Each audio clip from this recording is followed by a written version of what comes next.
ওগো আল্লাহ, ওগো মালিক, তুমি ছাড়া তো আমাদের আর কেউ নাই, তুমি ছাড়া তো আমার আর কেউ নাই। আল্লাহ গো, তুমি যদি মাফ না করো কে আমাকে মাফ করবে? তুমি যদি মাফ না করো কে আমাকে মাফ করবে? তুমি যদি আমাকে মাফ করো তাহলে তোমার কোনো দিকে কমবে না, তুমি যদি আমাকে মাফ না করো তোমার কোনো দিকে বাড়বে না।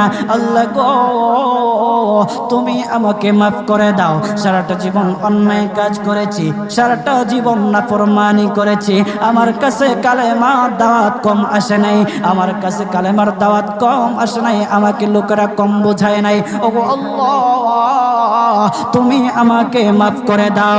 মাফ না করলে কোথায় যাব, কার কাছে যাব? বাবা যখন মারে তখন মার কাছে আশ্রয় নেওয়া যায়, মা যখন প্রহার করে তখন বাবার কাছে